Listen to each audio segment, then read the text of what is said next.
أشهد أن لا إله إلا الله أشهد أن محمدا رسول الله أشهد أن محمدا رسول الله حي على الصلاة حي على الصلاة حي على الفلاح حي على الفلاح الصلاة خير من النوم الصلاة خير من النوم الله أكبر الله أكبر لا إله إلا الله الله أكبر الله أكبر الله أكبر الله أكبر أشهد أن لا إله إلا الله أشهد أن لا إله إلا الله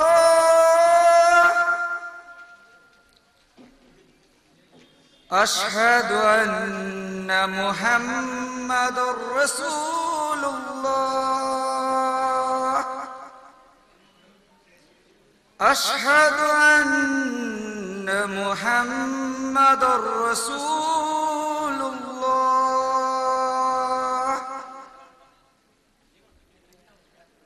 حي على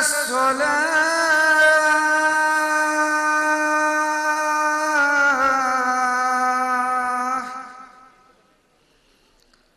حي على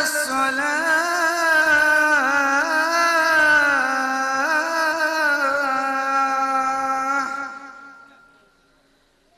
حي على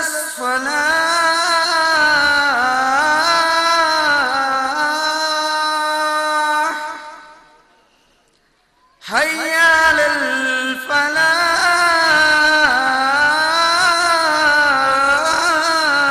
الفلاح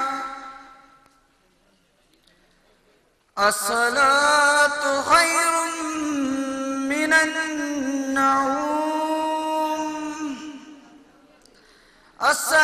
الصلاة خير من النوم الله أكبر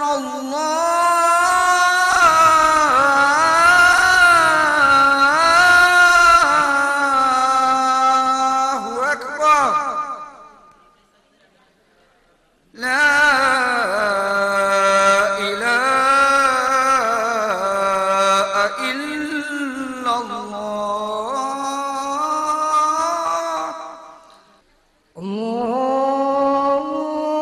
الله أكبر الله أكبر الله أكبر الله أكبر أشهد أن لا إله إلا الله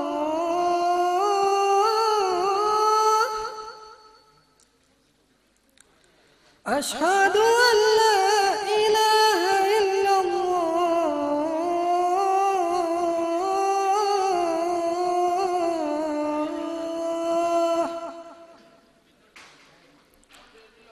أشهد أن محمدا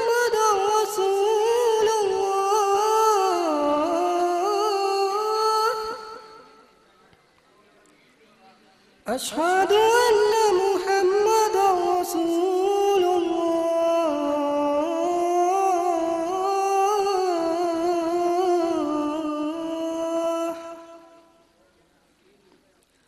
حي على الصلاة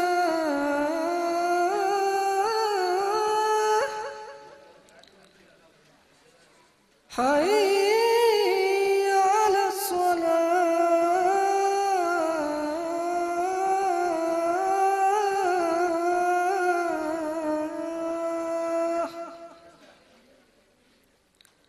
حي على الفلاح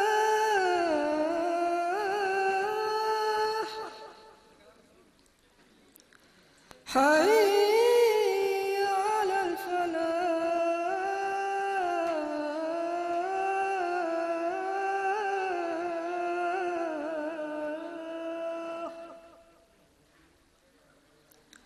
الصلاة خير من النوم الصلاة خير من النوم الله أكبر الله أكبر لا إله إلا الله الله أكبر الله أكبر الله أكبر الله أكبر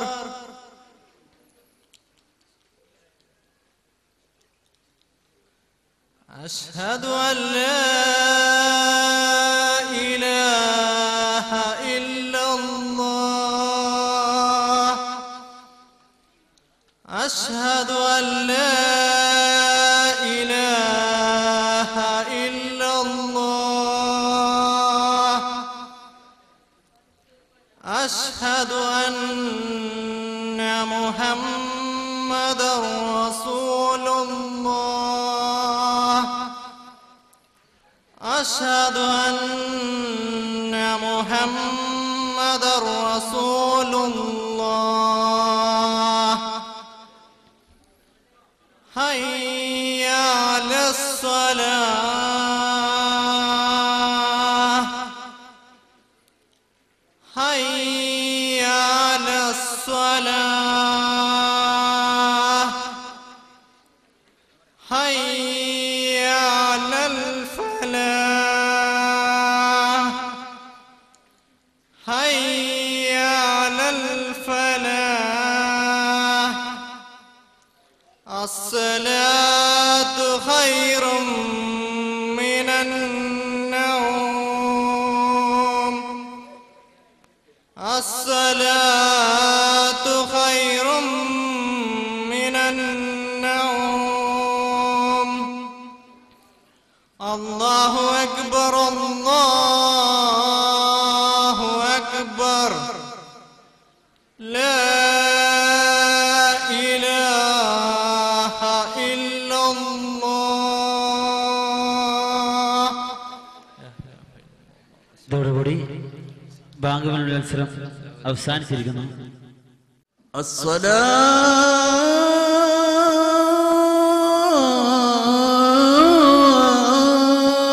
الصلاة خير من النوم. പ്രസംഗത്തിന് നിശ്ചയിച്ചിരിക്കുന്ന സമയം 5 മിനിറ്റാണ്. അതിൽ കൂടുതൽ സംസാരിക്കാൻ പാടില്ല. വിഷയം ഹുബ്ബുർ റസൂൽ, രാജസ്നേഹം ഇസ്ലാമിലൂടെ, വിദ്യാഭ്യാസത്തിന്റെ പ്രസക്തി ഇസ്ലാമിൽ, ഇസ്ലാമും ശാസ്ത്രവും, ഈ 4 വിഷയത്തെ ഊന്നിക്കൊണ്ടായിരിക്കണം പ്രസംഗങ്ങൾ. അത് പ്രത്യേകം ശ്രദ്ധിക്കണം അഭ്യർത്ഥിക്കുന്നു.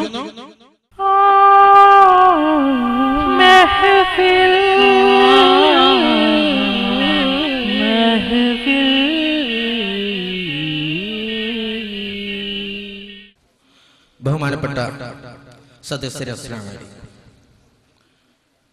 ഇസ്ലാമിൽ വിദ്യാഭ്യാസത്തിന്റെ പ്രസക്തി എന്നതിനെ കുറിച്ചാണ് എനിക്ക് നിങ്ങളുടെ 2 കാര്യങ്ങൾ ഉണർത്താനുള്ളത്.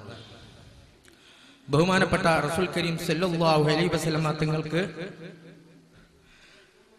ആദ്യമായിട്ട് ഹിറാ ഗുഹയിൽ വെച്ചിട്ട് അല്ലാഹു സുബ്ഹാനഹു തആല പരിചയപ്പെടുത്തുന്നു, ഇഖ്റ ബിസ്മി റബ്ബിക്കല്ലദീ ഖലഖൽ ഇൻസാന മിൻ അലഖ്.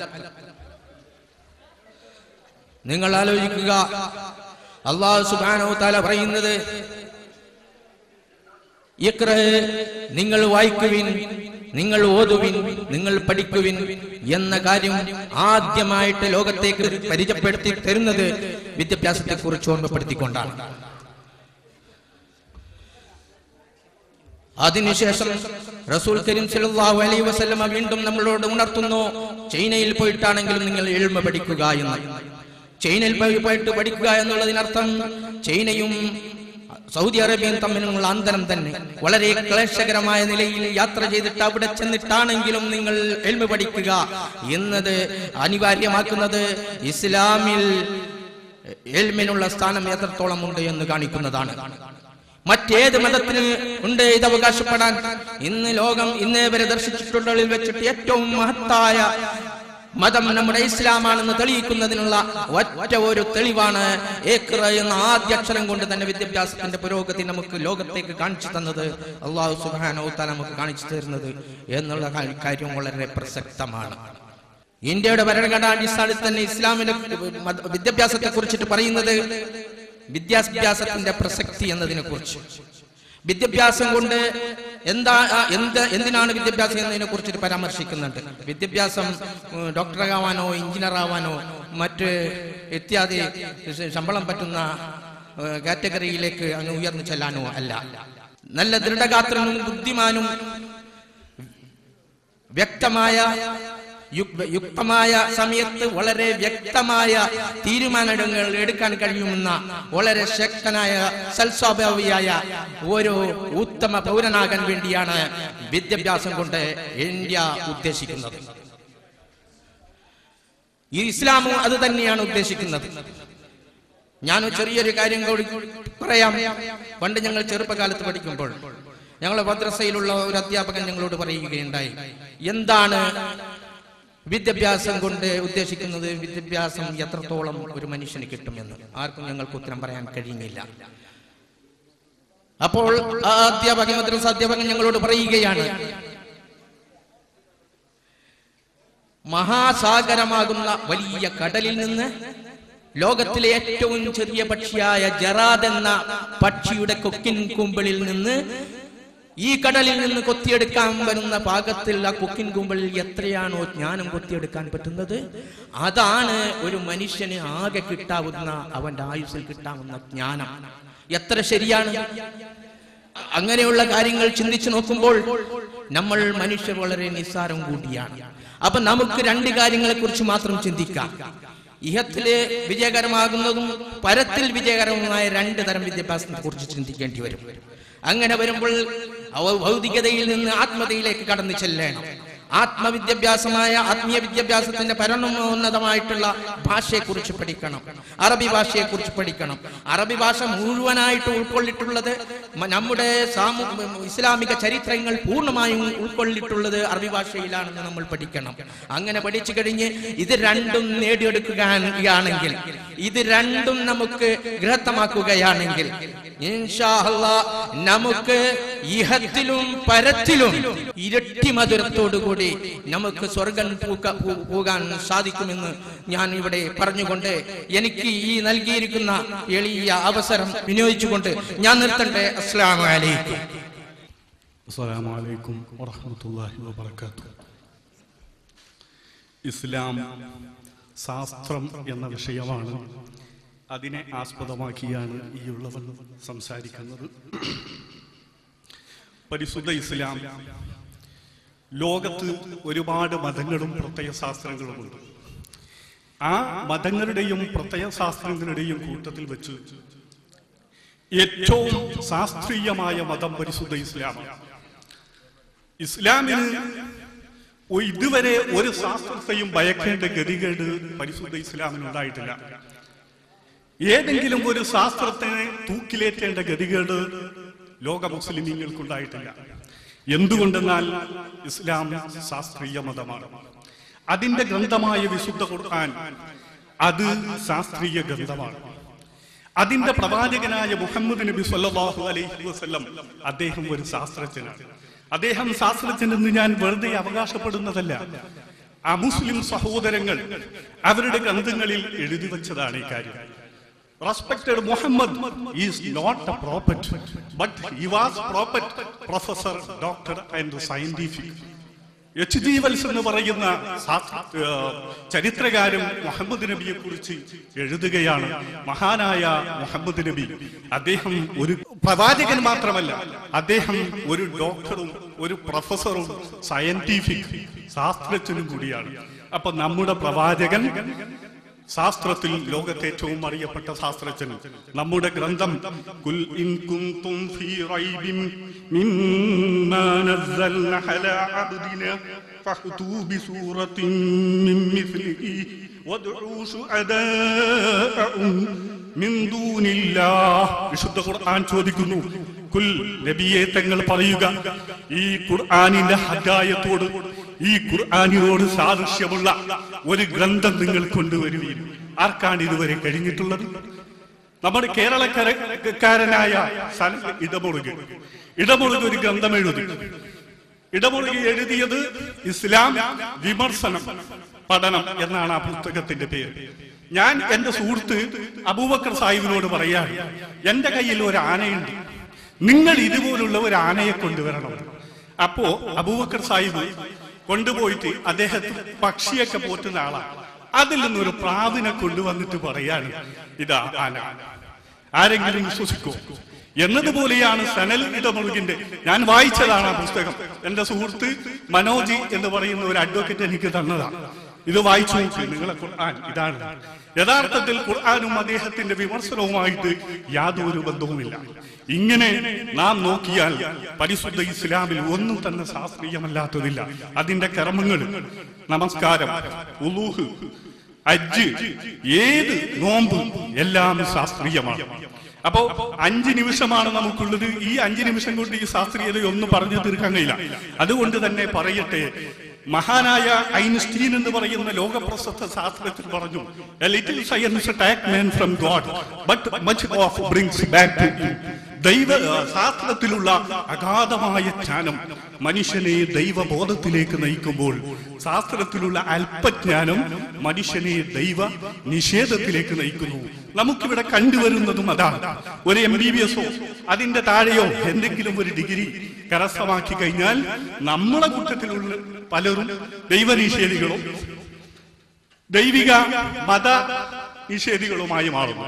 നേരെ മറിച്ച് അതിനെപ്പറ്റി നല്ല അഗാധമായ പാണ്ഡിത്യമുള്ളവർ ദൈവ വിശ്വാസിയായി മാറുന്ന കാഴ്ചയാണ് നമുക്ക് കണ്ടുകൊണ്ടിരിക്കുന്നത്. അതുകൊണ്ട് തന്നെ ഇസ്ലാം ശാസ്ത്രീയ മതമാണ്. ഇസ്ലാമിൽ ശാസ്ത്രീയമല്ലാത്ത ഒന്നും തന്നെയില്ല. എല്ലാ ശാസ്ത്രീയ കണ്ടുപിടുത്തങ്ങളും, ആൽക്കഹോൾ കണ്ടുപിടിച്ചതാരാണ്? മുസ്ലിമീങ്ങളാണ്. ഇബ്നുൽ ഖയ്യൂം, ഇബ്നു സീന, ഫാറാവി, അതുപോലുള്ള ഒരുപാട് ശാസ്ത്രജ്ഞന്മാര് അവരുടെ ചിന്തോദ്ദീപകമായ ശാസ്ത്രീയ ഫോർമുലകൾ ഇന്ന് അറിയപ്പെടുന്നത് ഏതോ ചില യൂറോപ്യൻസിന് സംഭാവനയായിട്ടാണ്. ഇത് നമ്മിൽ നിന്ന് കട്ടെടുത്തു പോയവരാണ്. അവർ നമ്മിൽ നിന്ന് കട്ടെടുത്തു പോയിട്ട് ഇന്നവർ അവകാശപ്പെടും. ആധുനിക ശാസ്ത്രത്തിന്റെ വലിയ ആളായി അറിയപ്പെടുന്നത് ഫ്രാൻസിസ് ബേക്കനാണ്. ഈ ഫ്രാൻസിസ് ബേക്കൺ ജനിക്കുന്നതിന്റെ 100, 200, 500 കൊല്ലം മുമ്പ് ജനിച്ച മഹാന്മാരാണ് ഞാൻ നേരത്തെ പറഞ്ഞ ഇബ്നു സീനയും ഇബ്നുൽ ഖയ്യൂമും പിന്നെ റാസിയും. അതുപോലെ ലോകത്ത് ശാസ്ത്രത്തിന് ബീജാപാപം നൽകിയത് മുസ്ലിമീങ്ങളാണ്. അതുകൊണ്ട് ഞാൻ കൂടുതൽ സംസാരിക്കുന്നില്ല. 5 നിമിഷമാണല്ലോ ഉള്ളത്. അതുകൊണ്ട് ഞാൻ എന്റെ പ്രസംഗത്തെ ഉപസംഹരിക്കുന്നു. അസ്സലാമു അലൈക്കും.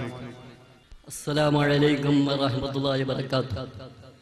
വേദിയിൽ ഉപവിഷ്ടരായ പ്രിയപ്പെട്ട സുഹൃത്തുക്കളെ, പ്രിയമുള്ള നാട്ടുകാരെ, സഹോദരി സഹോദരന്മാരെ, ഞാനിവിടെ മുസ്ലിം റിലീഫ് കമ്മിറ്റി സംഘടിപ്പിച്ച ഈ മത്സര പരിപാടിയിൽ ഈ മത്സര പ്രസംഗത്തിനൊന്നും ഒരു മുന്നൊരുക്കമൊന്നുമില്ലാതെ തന്നെയാണ് നിങ്ങളുടെ മുമ്പിൽ നിൽക്കുന്നത്. ഞാനിവിടെ പറയാൻ പോകുന്ന വിഷയം ഇസ്ലാം ഇസ്ലാമിൽ വിദ്യാഭ്യാസത്തിന് പ്രസക്തി എന്നുള്ളതാണ്. ഇതിനെപ്പറ്റി സംബന്ധിച്ച് പറയുകയാണെങ്കിൽ തന്നെ ഇസ്ലാമിന്റെ സ്ഥാപകൻ അല്ലാഹു സുബ്ഹാനഹു തആലയാണ്. ആ ഇസ്ലാം ആദ്യമായി ഈ ലോകത്തേക്ക് ആദം നബി അലൈഹിസ്സലാം മുഖേന ഇവിടെ ലോകത്ത് അവതരിപ്പിക്കുകയുണ്ടായി. നമ്മുടെ ആദ്യ പിതാവായ ആദം നബി അലൈഹിസ്സലാം ഈ ലോകത്തേക്ക് വരുമ്പോൾ തന്നെ ഈ ലോകത്ത് വരുന്ന എല്ലാ കാര്യങ്ങളെ പറ്റിയുള്ള അറിവും അല്ലാഹു സുബ്ഹാനഹു തആല ആദം നബി അലൈഹിസ്സലാമിലേക്ക് പഠിപ്പിക്കുകയുണ്ടായി. അതുകൊണ്ട് തന്നെ ഇനി വരാൻ പോകുന്ന കാര്യവും ഇനി ഇവിടെ വന്നു കഴിഞ്ഞ കാര്യവും എല്ലാ കാര്യവും ഇസ്ലാമിനെ സംബന്ധിച്ചിടത്തോളം അത് ആ അറിവ് മനുഷ്യന് പകർന്നു നൽകിയത് ഇസ്ലാം തന്നെയാണ്. അതുകൊണ്ട് തന്നെ ഒരു കാലത്ത് അറ്റ്ലാന്റിക് മഹാസമുദ്രത്തിന്റെ തീരത്ത് കൂടി ഞണ്ടുപെറുക്കി നടന്നിരുന്ന യൂറോപ്യന്മാരെ ഈ ലോകത്തിന്റെ നേതാക്കളുമാക്കി മാറ്റിയത് ഇസ്ലാം എന്ന കാര്യം നാം വിസ്മരിച്ചുകൂടാ. അതുകൊണ്ട് തന്നെ ഞാൻ ഇവിടെ ഒന്നും സംസാരിക്കുന്നില്ല. ഈ പ്രസംഗ മത്സരത്തിന് അവസരം നൽകിയ സംഘാടകർക്കും ഇതിന് എല്ലാവിധ സഹായ സഹകരണങ്ങളും ഇതിന് ഈ ലോകത്ത് നമുക്ക് നൽകിയ അള്ളാഹുവിനെ ആദ്യമായി സ്തുതിച്ചുകൊണ്ട് അൽഹംദുലില്ലാഹ് ഈ പ്രസംഗത്തെ വിരാമം കുറിക്കുന്നു. അസ്സലാമു അലൈക്കും വറഹ്മത്തുള്ളാഹി വബറകാതുഹു. അൽഹംദുലില്ലാഹി വസ്സലാത്തു വസ്സലാമു അലാ റസൂലില്ലാഹ് വഅലാ ആലിഹി വസഹ്ബിഹി അജ്മഈൻ അമ്മാ ബഅദ്. ഖാല അല്ലാഹു തആല ഫീ ഖുർആനിൽ കരീം ഖുൽ ഇൻ കാന ആബാഉകും വഅബ്നാഉകും വഇഖ്വാനുകും വഅസ്വാജുകും وعشيرتكم وأموال اقترفتموها وتجارة تخشونها ومساكن ترضونها أحب إليكم من الله ورسوله وجهاد في سبيل الله فتربصوا حتى يأتي الله بأمره والله لا يهدي القوم الفاسقين. परवाने को चिराग है बुलबुल का फूल बस सिद्दीक के लिए खुदा के रसूल बस. ബഹുമാനാദരം നിറഞ്ഞ നാട്ടുകാരെ, എൻ്റെ മുമ്പിൽ എൻ്റെ എളിയ പ്രഭാഷണം കേൾക്കാൻ വേണ്ടി കൂടി നിൽക്കുന്ന ജനങ്ങളെ അമിതമായ സംവദിക്കൽ കൊണ്ട് നിങ്ങളെ മടുപ്പിക്കാനോ അല്ലെങ്കിൽ നിങ്ങളെ ചടുപ്പിക്കാനോ ഞാൻ ഉദ്ദേശിക്കുന്നില്ല. എന്നാലും ഹുബ്ബുർ റസൂൽ, പ്രവാചക സ്നേഹം എന്ന വിഷയത്തെ അധികരിച്ച് അല്പം പറയാം. അതിന് സർവശക്തനായ അല്ലാഹു സുബ്ഹാനഹു വതആല തൗഫീഖ് നൽകുമാറാകട്ടെ. ആമീൻ. സഹോദരങ്ങളെ, ലോകം അതിപുരാണത്തിൽ നിന്ന് നൂതനയിലേക്ക് കടന്നു ചെല്ലുമ്പോൾ അല്ലെങ്കിൽ 21ാം നൂറ്റാണ്ടിന്റെ പുതിയ സംരംഭങ്ങൾ ലോകത്ത് ഉയർന്നു വരുമ്പോൾ നാം ചിന്തിക്കണം, നാം എത്രമാത്രം പിറകോട്ട് പോയിട്ടുണ്ട്. ലോകത്തെ പ്രവാചകൻ കാണിച്ചു തന്ന ആ പാരമ്പര്യം അല്ലെങ്കിൽ പ്രവാചകൻ നമുക്ക് കാണിച്ചു തന്ന ആ വഴി അല്ലെങ്കിൽ ആ സരണിയിൽ നാം പോകുന്നുണ്ടോ? സഹോദരങ്ങളെ, നമ്മുടെ ജീവിതത്തിന്റെ ഓരോ അംശവും ആ പ്രവാചകന്റെ ജീവിതത്തെ പിന്തുടരാൻ നാം ശ്രദ്ധിക്കുന്നുണ്ടോ എന്ന് നാം ഈ 21ാം കാലത്ത്, ഈ 21ാം നൂറ്റാണ്ടിൽ നാം പ്രത്യേകം ശ്രമിക്കേണ്ടതുണ്ട്. അല്ലാഹു തആല അവന്റെ ഖുർആനിലൂടെ പറയുകയുണ്ടായി, ഖുൽ ഇൻ കാന ആബാഉകും വഅബ്നാഉകും വഇഖ്വാനുകും വഅസ്വാജുകും വഅശീറതുകും വഅംവാൽ ഇഖ്തറഫ്തുമൂഹാ വതിജാറതൻ തഖ്ശൗന ഖസാദഹാ വമസാകിൻ തർലൂനഹാ അഹബ്ബ ഇലൈക്കും മിനല്ലാഹി വറസൂലി വജിഹാദൻ ഫീ സബീലില്ലാഹ് ഫതറബ്ബസൂ ഹത്താ യഅതി അല്ലാഹു ബിഅംരിഹി. സഹോദരങ്ങളെ, എന്താണ് അല്ലാഹു സുബ്ഹാനഹു വ തആല അവന്റെ ഖുർആനിലൂടെ പറയുന്നത്? നിങ്ങളുടെ കുടുംബമാണോ, നിങ്ങളുടെ മക്കളാണോ, നിങ്ങളുടെ പിതാക്കളാണോ, അല്ലെങ്കിൽ നിങ്ങളുടെ മറ്റെല്ലാ സംരംഭങ്ങളാണോ നിങ്ങൾക്ക് അല്ലാഹുവിനെയും അവന്റെ റസൂലിനെയും ഇഷ്ടപ്പെടുന്നതിനേക്കാൾ ഏറ്റവും നല്ലത്? ഫതറബ്ബസൂ ഹത്താ യഅതി അല്ലാഹു ബിഅംരി. അല്ലാഹു സുബ്ഹാനഹു വ തആലയുടെ കൽപ്പന വരുന്നത് വരെ നിങ്ങൾ പ്രതീക്ഷിച്ചുകൊണ്ടിരിക്കുക എന്ന് അല്ലാഹു സുബ്ഹാനഹു വ തആല അവന്റെ ഖുർആനിലൂടെ പറയുന്നുണ്ട്. സഹോദരങ്ങളെ, നാം ചിന്തിക്കുകയാണെങ്കിൽ നാം നമ്മളുടെ ജീവിതത്തിന്റെ ഓരോ നിമിഷവും പ്രവാചകനെ സ്നേഹിക്കേണ്ടത് അനിവാര്യമായി വരും. അല്ലാഹുവിന്റെ റസൂൽ ലോകത്തിൽ കാണിച്ചു തന്ന അല്ലെങ്കിൽ പഠിപ്പിച്ചു തന്ന കാര്യങ്ങളുടെ അത്ര നാം ശ്രദ്ധിക്കുന്നുണ്ടോ? അതിൽ നിന്ന് ഒന്നെങ്കിലും മുറുകെ പിടിക്കുന്നുണ്ടോ? അള്ളാഹുവിന്റെ റസൂലിന്റെ അനുചരന്മാർ അഥവാ സഹാബികൾ അള്ളാഹുവിന്റെ റസൂലിനെ എങ്ങനെയാണ് സ്നേഹിച്ചത്? എങ്ങനെയായിരുന്നു അവർ അള്ളാഹുവിന്റെ റസൂലിന്റെ ജീവിതപാത പിൻപറ്റിയത്? परवान को चिराग है बुलबुल का फूल बस सिद्दीक के लिए खुदा के रसूल बस.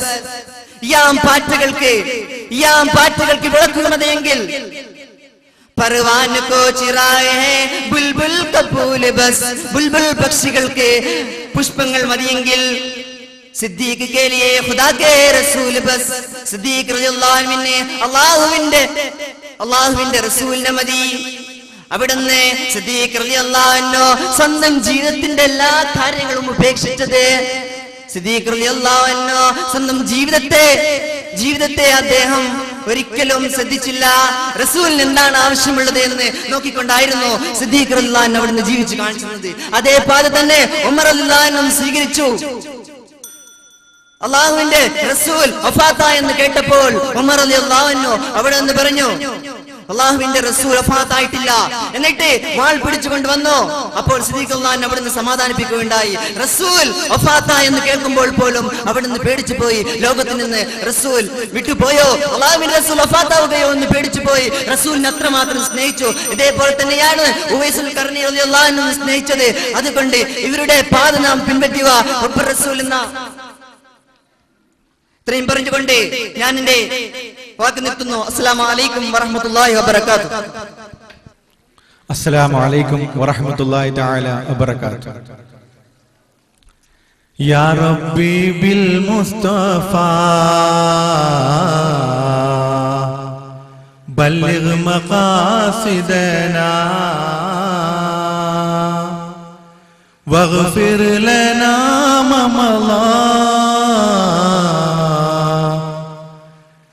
യാ വാസിഅൽ കറമി. പുന്നാര നബിയെ ഞാൻ കാണുന്നതെന്നാണ്, പുന്നാര റൗളയിൽ പോകുന്നതെന്നാണ്, പൂമണം വീശുന്ന റൗളാ സുവനത്തിൽ പോകുന്നതെന്നാണ്, ഹൃദയം തേങ്ങുന്നതെന്നാണ്.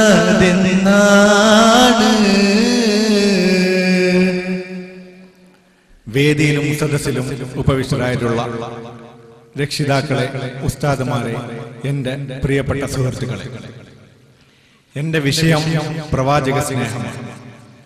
നമ്മൾ ഇന്ന് ഏത് തരത്തിലാണ് പ്രവാചകനെ സ്നേഹിക്കുന്നതെന്ന് നാം ഓരോരുത്തരും ആലോചിക്കണം.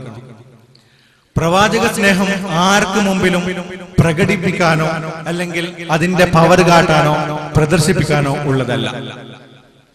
ആത്മാർത്ഥമായും സത്യസന്ധമായും ഓരോരുത്തരുടെയും മനസ്സിൽ മുത്തിനെ പേരുള്ള സ്നേഹം ഒരുതരം വികാരമായിട്ടാണ് രൂപപ്പെടേണ്ടത്. ആരംഭ ത്വഹ റസൂലിന്റെ പേര് കേൾക്കുമ്പോൾ നാം സ്വലാത്ത് ചൊല്ലണം. അവിടുത്തെ മദ്ഹുകൾ ധാരാളം പറയണം. അവിടുത്തെ ചര്യകൾ നാം മുറുകെ പിടിക്കണം. പ്രവാചക സ്നേഹം പിന്തുടർന്നാൽ നമുക്ക് സ്വർഗം പോകാം. ഹബീബുനാ റസൂലുള്ളാഹി സ്വല്ലല്ലാഹു അലൈഹി വസല്ലമ തങ്ങളുടെ ശഫാഅത്തിൽ സ്വർഗത്തിൽ കടക്കാൻ കഴിയും. പോകണ്ടയോ നമുക്കൊരിക്കലെങ്കിലും മദീനയിലേക്ക്. ബാബു സലാമിലൂടെ അകത്തേക്ക് കടന്നു ചെല്ലുമ്പോൾ നമുക്ക് ആദ്യം കാണാം വെള്ളപ്പരവതാനി വിരിച്ച കുറച്ച് സ്ഥലം. എല്ലായിടത്തും ചുവപ്പ് കാർപ്പറ്റാണ്. വെളുത്ത കാർപ്പറ്റിൽ ചിത്രപ്പണിയുള്ള ഒരൽപ്പ സ്ഥലം നമുക്കപ്പോൾ കാണാം. ആ സ്ഥലമാണ് ലോകത്തിലെ സ്വർഗം, ഭൂമിയിലെ സ്വർഗം. മാ ബൈന ബൈതി വ മിൻബരി റൗളത്തും മിൻ റിയാലിൽ ജന്നാ. സ്വർഗത്തിൽ, ഭൂമിയിലെ സ്വർഗത്തിൽ നിൽക്കാൻ കഴിയണം മുസ്ലിമേ. കണ്ണു നനഞ്ഞു പോയി 2 റക്അത്ത് നിസ്കരിച്ച സ്ഥലമാണ് ഭൂമിയിലെ സ്വർഗം. ഭൂമിയിലൊരു സ്വർഗമുണ്ടത്രേ. മരിച്ചു കഴിഞ്ഞിട്ടുള്ള സ്വർഗമല്ല, ഖബർ കഴിഞ്ഞിട്ടുള്ള സ്വർഗമല്ല, മീസാൻ കഴിഞ്ഞിട്ടുള്ള സ്വർഗമല്ല, ഹിസാബ് കഴിഞ്ഞിട്ടുള്ള സ്വർഗമല്ല, സിറാത്ത് കഴിഞ്ഞിട്ടുള്ള സ്വർഗം സ്വർഗമല്ല, നന്മ തിന്മകൾ തൂക്കിയതിനു ശേഷമുള്ള സ്വർഗമല്ല. എന്റെ സഹോദരങ്ങളെ, ഭൂമിയിലൊരു സ്വർഗമുണ്ട്. ആ സ്വർഗം എവിടെയെന്നറിയുമോ? അത് ഉത്തോപ്യയിലൂടെ ഡൈനിങ് ഹാളിലല്ല, ആപ്പിളുകൾ തൂങ്ങിക്കിടക്കുന്ന കാശ്മീരിന്റെ സിയാച്ചിൻ മലനിരകളിലല്ല, മെസിസിപ്പിയോയിലല്ല, ലണ്ടനിലല്ല, യൂറോപ്പിലല്ല. എന്റെ സഹോദരങ്ങളെ, ഭൂമിയിലൊരു സ്വർഗമുണ്ട്. ആ സ്വർഗം എവിടെയെന്നറിയുമോ? ആ സ്വർഗം എവിടെയെന്നറിയുമോ? എന്റെ നേതാവ്, എന്റെ പ്രവാചകൻ നാളെ സിറാത്തിലേക്ക് കൈപിടിക്കേണ്ട, നാളെ സ്വർഗത്തിലേക്ക് കൈപിടിച്ച് പോവേണ്ട ഹൗലിന്റെ നായകരെ, വസീലയുടെ നായകനെ, മക്കാമ മഹ്മൂദിന്റെ നായകനെ, ലോകത്തിന്റെ ഉത്ഥാന നായകനെ, പെൺവർഗത്തിന്റെ വിമോചകനെ, അള്ളാന്റെ റസൂല് വുളു എടുത്തിട്ട് വീട്ടിൽ നിന്ന് പള്ളിയിലോട്ട് പോയ സ്ഥലം, ആ പ്രവാചകന്റെ പാദം പതിഞ്ഞ സ്ഥലം ഇന്നെന്താണെന്നറിയുമോ? അല്ല പറഞ്ഞു, ഇത് ഭൂമിയിലെ സ്വർഗമാണ്, സ്വർഗമാണ്. നമ്മുടെ മുത്തുനബി നടന്ന സ്ഥലം പോലും സ്വർഗമായി മാറി. അവിടെയൊന്ന് നെറ്റിവെക്കാൻ, 2 റക്അത്ത് നിസ്കരിക്കാൻ വെള്ളക്കാർ തിരക്ക് കൂട്ടുന്നത് കാണുമ്പോൾ, അറബികൾ തിരക്ക് കൂട്ടുന്നത് കാണുമ്പോൾ, കറുത്ത വർഗക്കാർ തിരക്ക് കൂട്ടുന്നത് കാണുമ്പോൾ ഞാൻ ഓർത്തുപോയി, ഇവിടെ തിരമാലയൊഴുകുമോ? ഇവിടെ തിരമാലയൊഴുകുമോ? ആളുകളുടെ കണ്ണിൽ നിന്ന് കണ്ണുനീര് തളം തള്ളി ചാലിട്ടൊഴുകുന്നു. അല്ലാഹുവേ, അല്ലാഹുവേ, അല്ലാഹുവേ. ഒരു മനുഷ്യൻ ഒരു പ്രാവശ്യം കരഞ്ഞാൽ 3/4 ഗ്രാം കണ്ണുനീരേ വരുള്ളൂ എന്നാണ് സയൻസ് പറഞ്ഞിട്ടുള്ളത്. പക്ഷേ സയൻസേ നിനക്ക് തെറ്റിപ്പോയി. എന്റെ റവളയിൽ കരയുന്നത് ഗ്രാമല്ല, 3/4 ഗ്രാം എന്നാണ് സയൻസ് പറയുന്നത്. എന്നാൽ ലിറ്ററോളം കണ്ണുനീരൊഴുകിയ സ്ഥലം അള്ളാഹുവിന്റെ റസൂലിന്റെ പൂങ്കാവനം, പുണ്യ റൗള, മാ ബൈന ബൈതി വ മിൻബരി റൗളത്തും മിൻ റിയാലിൽ ജന്ന. ഇതാണ് ദുനിയാവിലെ സ്വർഗം. ഇത് മാത്രം മതിയോ? ആഖിറത്തിലും നമുക്ക് സ്വർഗം വേണ്ടേ?